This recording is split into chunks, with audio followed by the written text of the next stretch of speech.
Arnold Schwarzenegger, o homem outrora conhecido mundialmente como o Exterminador, agora vive graças a um marca-passo implantado no peito. O coração de aço dessa lenda fez milhões acreditarem que ele era indestrutível, mas, na verdade, ao longo de toda a sua vida, Arnold fez apenas uma coisa: fugir do medo da fraqueza que habitava dentro de si. Poucas pessoas sabem que sua jornada rumo ao trono do fisiculturismo, do cinema e da política não começou na glória, mas sim em um porão frio na vila de Thal, na Áustria. Ali o jovem Arnold levantava pesos de ferro enferrujados para esquecer os gritos cruéis do pai e o medo de ser invisível na própria casa. O talento o levou longe, mas a solidão foi o que o acompanhou por toda a vida. Dos palcos do Mr. Olympia aos sets de filmagem de O Exterminador do Futuro. Do gabinete do governador a 3 cirurgias cardíacas que quase o mataram, Arnold viveu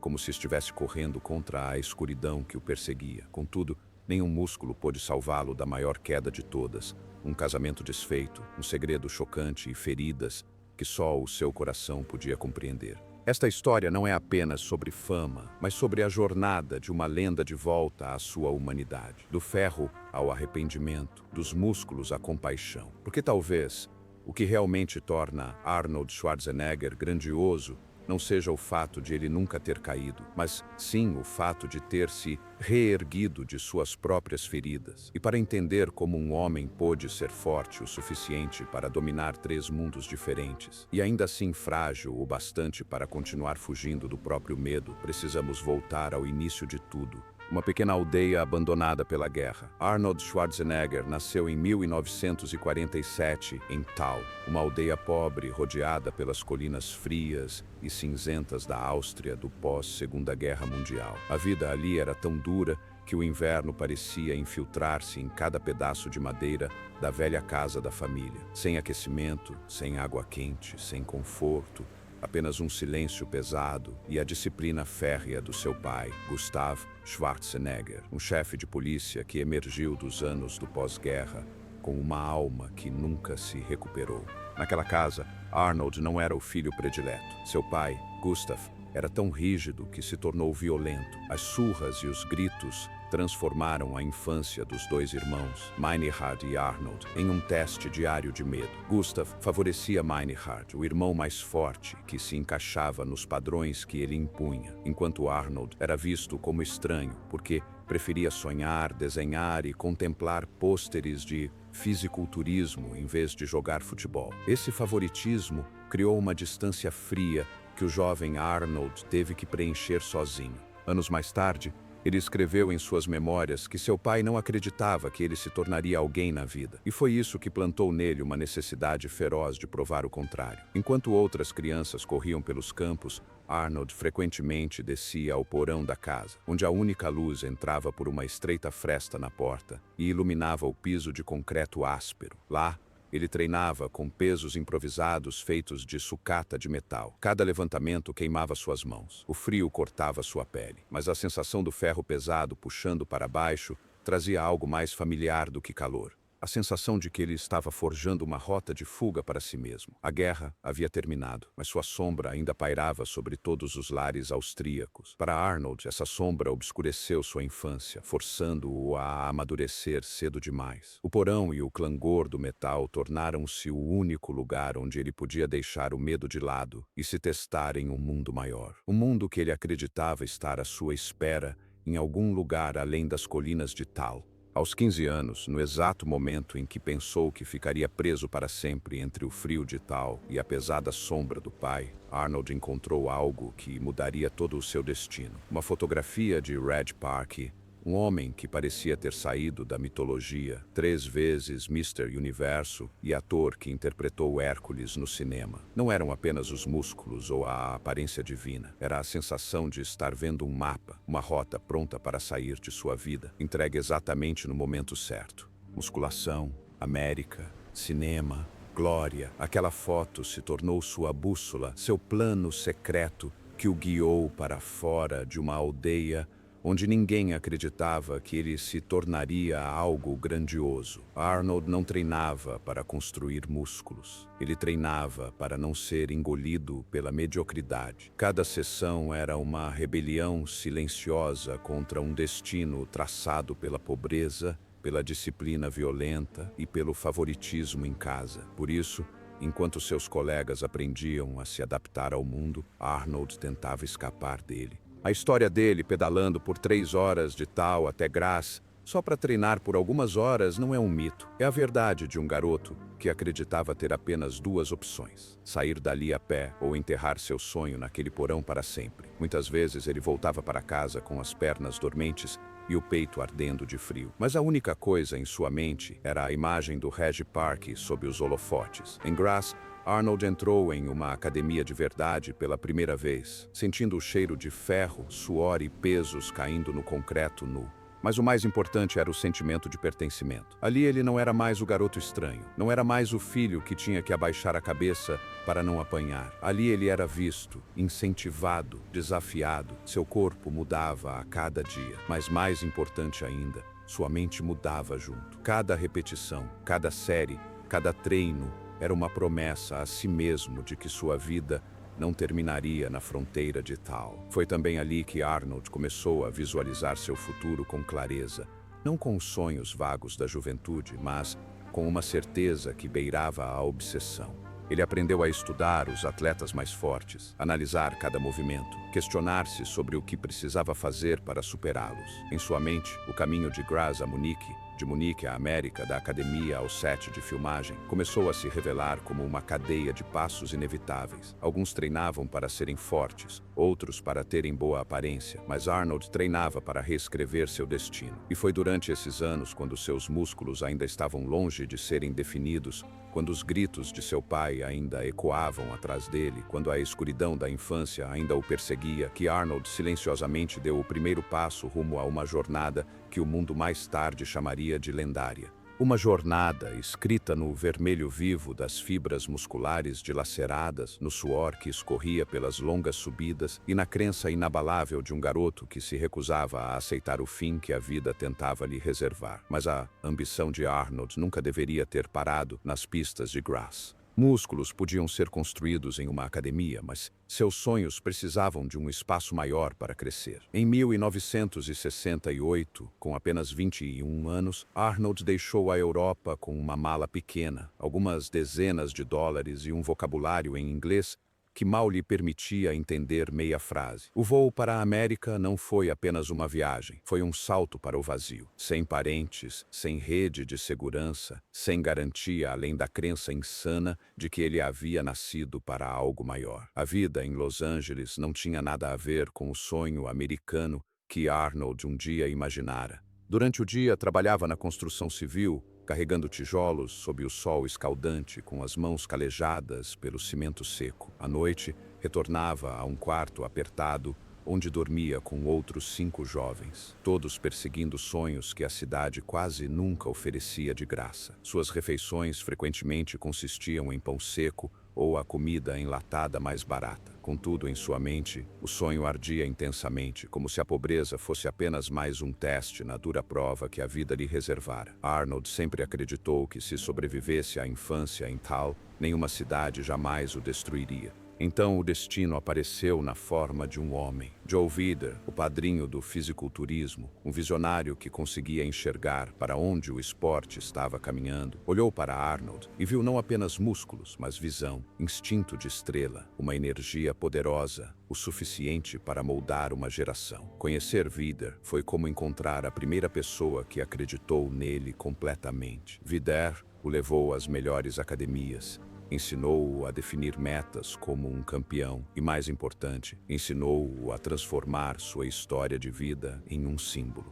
Apenas um ano após chegar à América, Arnold não apenas se adaptou, como revolucionou o cenário. Em 1969, conquistou seu segundo título de Mr. Universe, uma vitória que fez o mundo do fisiculturismo, tanto na Europa quanto na América, parar e observar com admiração. O garoto austríaco, com inglês rudimentar, estava reescrevendo os padrões de força. Cada músculo, cada treino, cada competição era a resposta de Arnold ao seu pai, ao mundo. A prova de que ele não tinha vindo para a América apenas para existir. Ele veio para redefinir o significado de grandeza. Do sufocante quarto de pensão às luzes brilhantes do palco do Mr. Universe, essa jornada foi apenas o começo do que as pessoas um dia chamariam por um único nome. A era Schwarzenegger do Mr. Universe. Arnold não diminuiu o ritmo. Em 1970, ele subiu ao palco do Mr. Olympia pela primeira vez e venceu. Isso marcou o início de um reinado sem precedentes no fisiculturismo. De 1970 a 1975,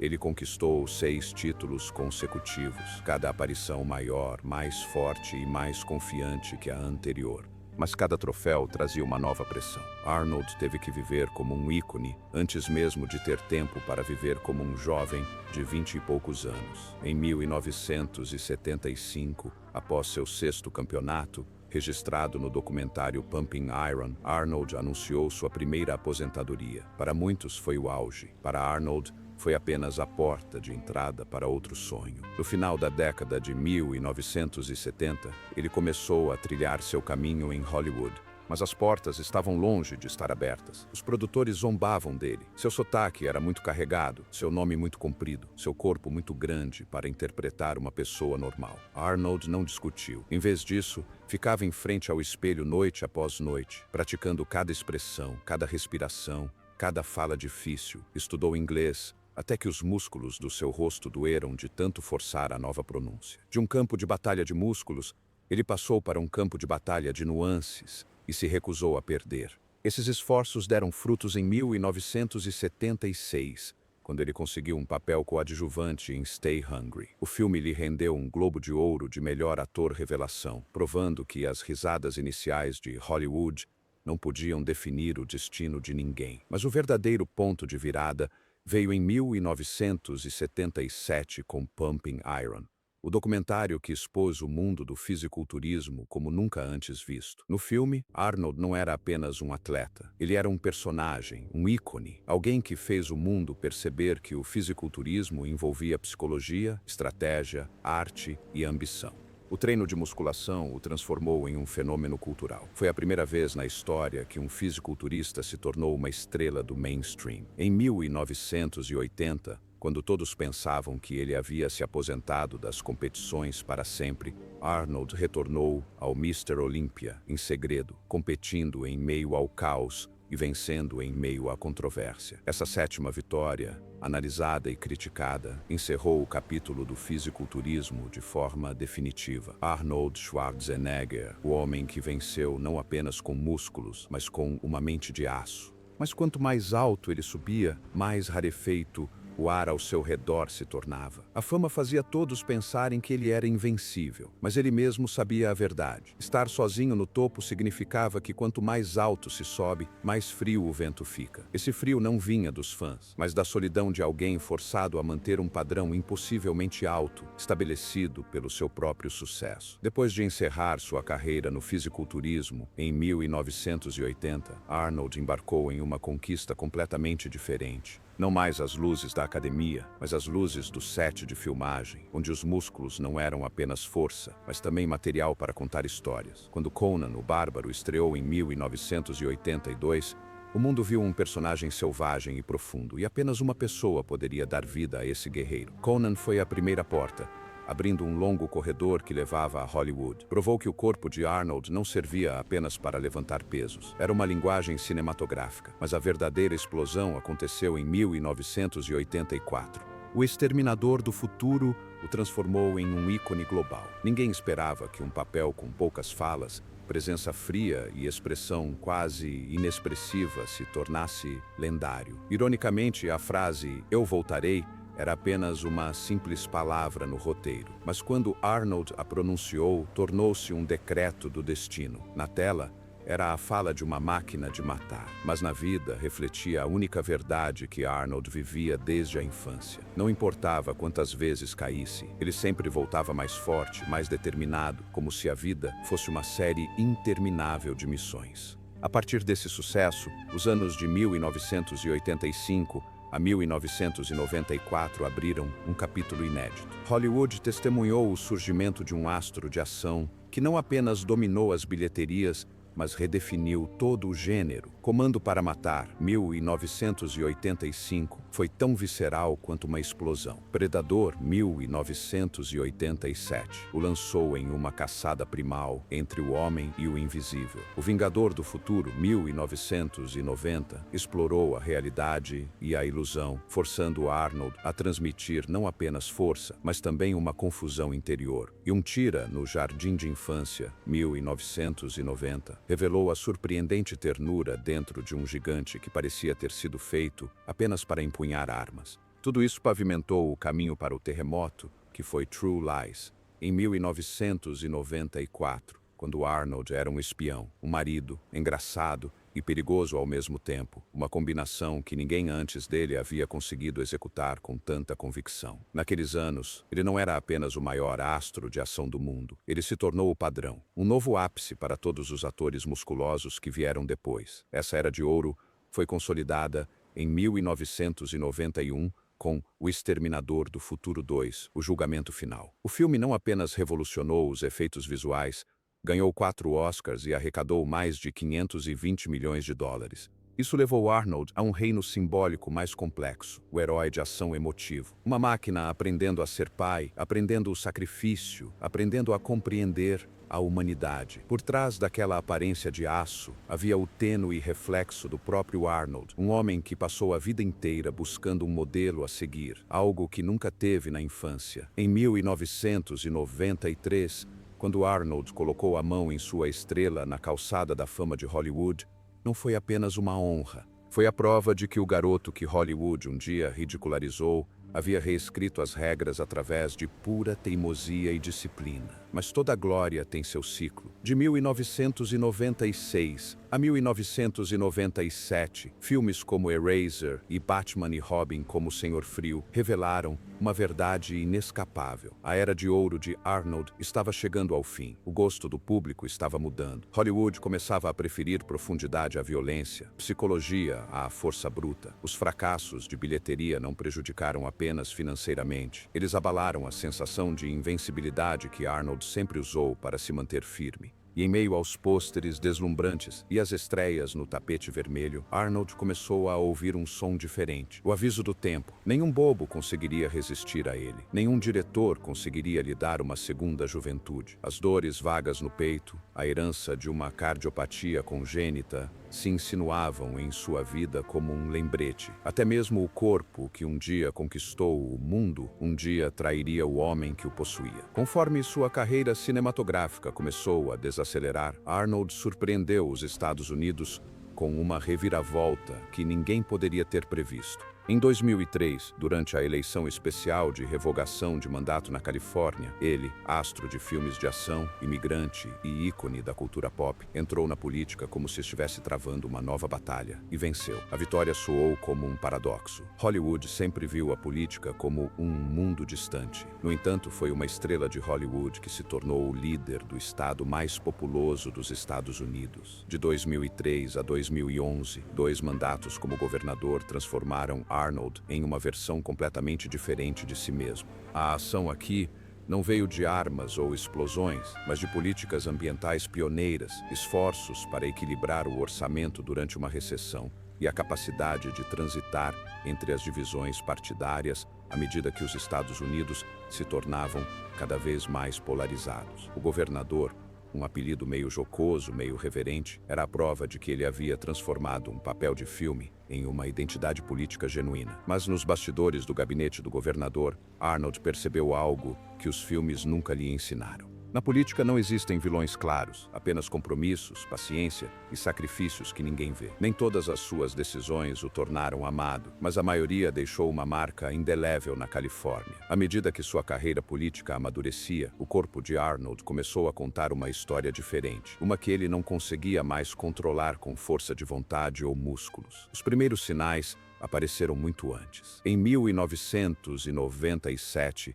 enquanto Hollywood ainda o considerava uma máquina indestrutível, Arnold jazia silenciosamente em uma mesa de cirurgia para substituir uma válvula cardíaca devido a uma malformação congênita. A cirurgia foi mantida em segredo absoluto, a ponto de nem mesmo alguns de seus colegas mais próximos ficarem sabendo. Ele voltou a filmar e depois se tornou governador, como se nada tivesse acontecido. Mas, em longas reuniões e discursos para milhares de pessoas, o cansaço às vezes transparecia em sua respiração como uma sombra tênue prenunciando algo maior.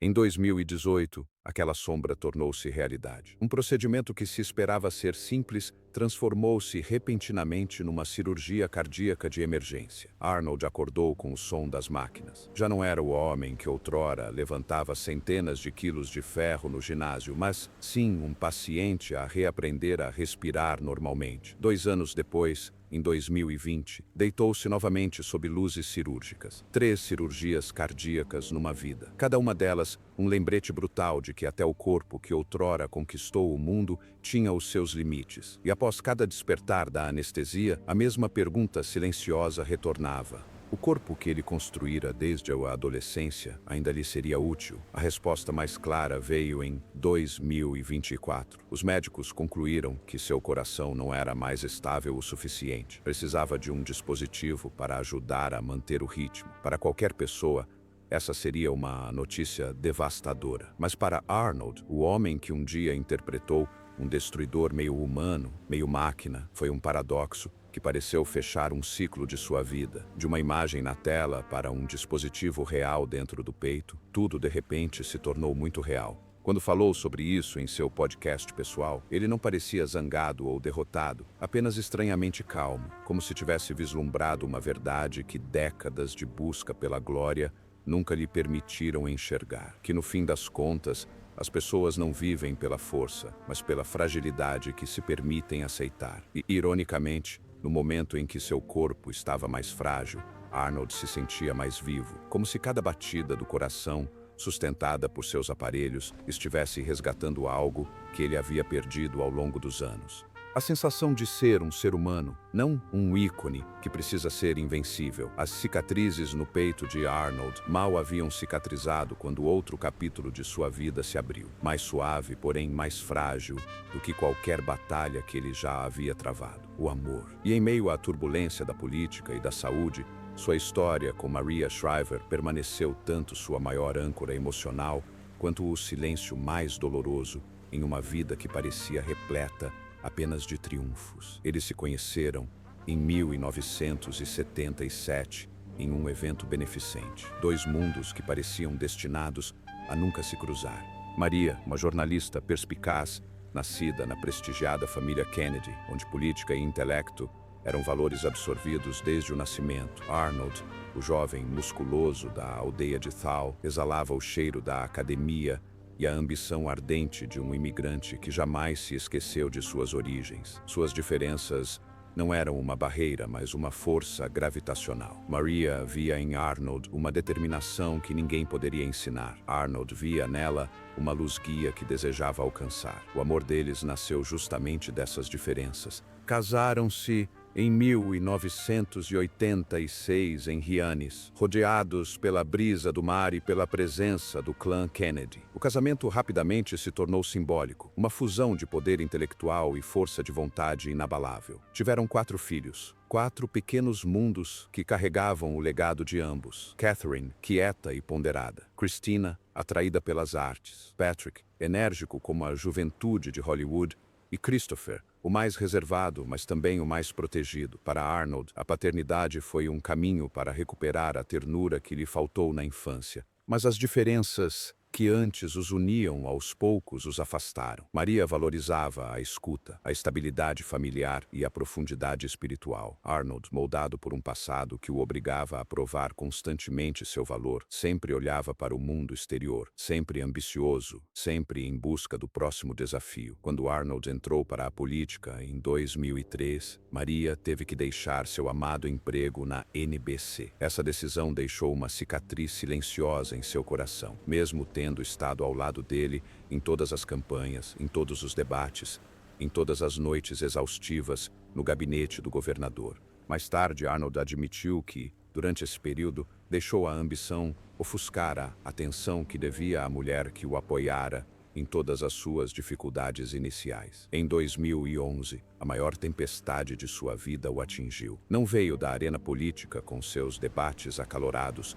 nem dos sets de filmagem onde interpretou guerreiros imortais, mas do lugar que deveria ser o mais seguro, sua casa. Após sair do gabinete do governador, a porta fechada de sua casa em Brentwood se abriu, revelando uma verdade que Arnold havia escondido por 14 anos. Joseph Bina, o menino nascido em 1997, que cresceu sob o mesmo teto que a família, era filho biológico de Arnold, com Mildred Baiana, a governanta da família por mais de 2 décadas. O ano de nascimento do menino coincidiu com o ano em que Maria deu à luz seu filho caçula, Christopher, uma coincidência tão dolorosa que partiria até o coração da mulher mais forte. Para Maria não era apenas a dor da traição. Foi o colapso da confiança que ela depositara no homem com quem compartilhara a vida por mais de 30 anos. Ela arrumou suas coisas e saiu de casa no mesmo dia em que soube a verdade. Um casamento que durou 1/4 de século terminou, não com gritos, mas com o silêncio gélido de um coração despedaçado. Arnold, em um dos raros momentos de sua vida, não resistiu. Não se defendeu, não culpou a tentação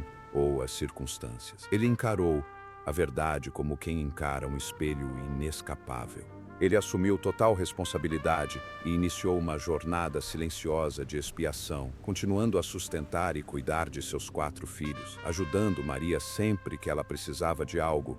O mais importante, construindo gradualmente um relacionamento com Joseph, o filho que ele havia mantido nas sombras do segredo por tantos anos. Arnold passou mais tempo na academia com Joseph, ensinando-o a controlar a respiração. Cada movimento, cada princípio de vida aprendido com suor e dor não era uma compensação. Foi uma tentativa de consertar o que deveria ter começado há muito tempo. O que surpreendeu muitos não foi a separação em si, mas a maneira como Arnold e Maria escolheram seguir em frente. Eles não reataram o relacionamento, mas também não romperam os laços. Continuaram aparecendo juntos nos eventos dos filhos, lado a lado, sem ressentimentos, conversando com respeito inabalável. Depois de décadas competindo sob os holofotes, Arnold parecia ter encontrado um ritmo diferente, mais lento, mais tranquilo, mais real. Passava as manhãs treinando, as tardes limpando o estábulo e cuidando dos cães, e as noites tranquilas em sua casa com vista para o vale, onde nem a carreira, nem a política exigiam nada dele. Ele reaprendeu lentamente algo que sua infância nunca lhe ensinara: como ser pai através da presença, não das conquistas. Com Joseph, o vínculo entre pai e filho não nasceu do sangue, mas da iniciativa de 2 homens que antes se encontravam em lados opostos de um segredo. Eles treinavam juntos, conversavam sobre trabalho, sobre o futuro. Joseph cresceu guiado por um pai que já não se parecia com o exterminador, mas sim com um homem aprendendo a encarar e reparar o passado, sem vergonha, sem fugas, apenas uma conexão simples construída dia após dia. Após o escândalo, Arnold se afastou discretamente dos holofotes que dominara por décadas. Chega de declarações estrondosas, chega de papéis que abalaram as bilheterias. Ele escolheu algo que sua longa carreira nunca lhe dera de verdade: tempo real. Tempo para respirar, para pensar, para se curar, e tempo para voltar a ser humano no sentido mais puro da palavra. Ele dedicou-se mais à caridade, não para aprimorar sua imagem, mas como um ato natural de alguém que reaprendia a se conectar com o mundo. Financiou programas educacionais, construiu parques esportivos públicos, apoiou iniciativas ambientais e investiu em pesquisas sobre Alzheimer, a doença que havia tirado a vida de seu sogro e o deixado com uma ferida da qual raramente falava. Em discursos públicos, Arnold não falava mais sobre vitórias ou músculos. Sua voz tornou-se mais suave, mais grave e frequentemente retornava a 3 coisas que ele acreditava terem salvado sua vida: disciplina, perdão e serviço. Seu estilo de vida também mudou. Arnold adotou uma dieta predominantemente à base de plantas, meditava todas as manhãs para acalmar a mente e treinava apenas o suficiente para manter o corpo funcionando bem. Sua atual parceira, Heather Milligan, fisioterapeuta, não o ajuda a levantar pesos, mas sim a curar feridas que músculos e fama jamais conseguiriam alcançar. Arnold chama essa fase da vida de pós-músculos, quando a força não vem mais de bíceps ou recordes, mas de como um homem encara seus erros e cresce com eles. Ele mora em Brentwood, Los Angeles, na mansão na encosta que comprou em 2002. Antes, era a fortaleza de uma superestrela. Agora, acolhe as risadas dos netos, encontros tranquilos dos filhos e, ocasionalmente, alguns velhos amigos dos tempos áureos de Hollywood. De manhã você pode encontrar Arnold pedalando por Santa Mônica, às vezes parando para conversar com os transeuntes, sem guarda-costas, sem comitiva. Uma lenda com a atitude de um homem comum aprendendo a apreciar a simplicidade que uma vida inteira em busca da glória lhe roubou. Arnold ainda dirige o Arnold Sports Festival, expandindo-o para o maior evento multiesportivo do mundo. Ele cria fundos de bolsas de estudo para jovens, financia a construção de parques de atividades físicas, onde crianças carentes podem treinar sem barreiras econômicas, e recentemente, em 2025, publicou Be Useful, Seja Útil, um livro que não celebra grandes ambições, mas incentiva as pessoas a sonharem em se tornarem úteis. Uma filosofia muito diferente da de Arnold aos 30 ou 40 anos, mas moldada pelas quedas e recuperações que ele vivenciou. Em seu podcast, Arnold's Pump Club, ele conversa semanalmente com milhões de pessoas sobre saúde, disciplina e gentileza. Não são sermões de um alto escalão, mas reflexões profundamente humanas de alguém que já esteve no topo do mundo e conhece o preço de se esquecer do próprio coração. Todas as manhãs antes do treino, Arnold coloca a mão no peito. Um gesto simples, mas repleto de significado, como se estivesse agradecendo ao seu coração, metade real e metade artificial, por continuar batendo. Um lembrete de que uma pessoa pode esculpir um corpo de pedra, mas, no fim das contas, sobrevive graças a um batimento cardíaco tão frágil quanto o de qualquer outra pessoa. Hoje, seu patrimônio líquido gira em torno de 1,2 bilhão de dólares americanos, uma cifra impressionante para qualquer um. Mas Arnold a enxerga com os olhos de alguém que se aproxima do fim de sua jornada, não como um troféu, mas como o resultado natural de décadas de trabalho incansável. Em muitas entrevistas, ele enfatiza que o dinheiro nunca foi o objetivo, era apenas uma recompensa secundária pela disciplina, persistência e pelas decisões certas nos momentos certos. E em um vídeo de 2025, com o rosto marcado pelo tempo, mas com os olhos ainda conservando a mesma intensidade que um dia silenciou o palco do Mr. Olympia, Arnold compartilhou algo simples sobre o envelhecimento. Ele não se importa mais em provar força. O que ele busca agora é conexão, gentileza e os valores que tornam a vida plena. Não se trata de uma declaração ousada, mas da reflexão serena de alguém que vivenciou a glória, o escândalo, a doença e a quase perda. O legado de Arnold Schwarzenegger não se apresenta como um monumento isolado, mas como um raio de luz que se estende por décadas, ora deslumbrante, ora trêmulo, como uma lâmpada no fim de um corredor, mas jamais extinto. Ao se aproximar dos 80 anos e olhar para trás, Arnold fala menos sobre prêmios ou recordes. Ele fala mais sobre o que resta quando as luzes da academia, do set de filmagem e da arena política se apagam. É como um menino trêmulo em uma pequena casa, em tal fez o mundo olhar para cima. Como um atleta imigrante pobre transformou o fisiculturismo, antes visto como o excêntrico, em parte da cultura popular. Como um ator ridicularizado por seu sotaque, seu corpo avantajado e seu nome impronunciável,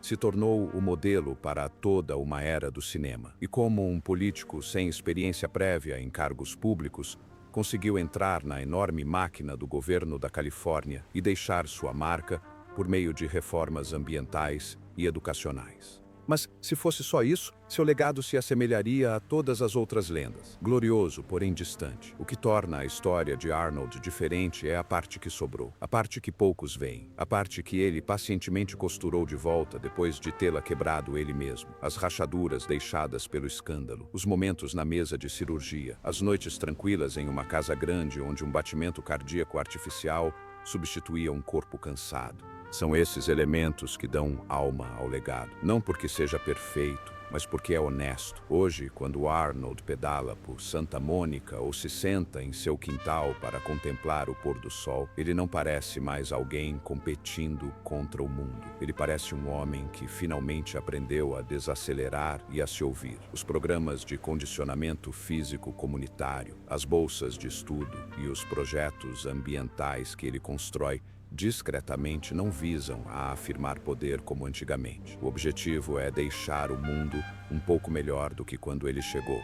Assim, o fim desta jornada não é um ponto final, mas uma pergunta silenciosa. Depois de toda a glória e da dor, o que resta em uma pessoa? Arnold não dá uma resposta. Ele simplesmente vive isso. Um lembrete de que a grandeza não reside em músculos, poder ou medalhas na parede, mas em como uma pessoa encara seus momentos mais sombrios e ainda escolhe seguir em frente. Se esta história da trajetória de Arnold, através da luz e da sombra, te fez refletir, deixe um comentário abaixo. Gostaria muito de saber qual momento mais te impactou. E não se esqueça de curtir e se inscrever para não perder mais histórias humanas, cada uma delas carregando um segredo que vale a pena ouvir.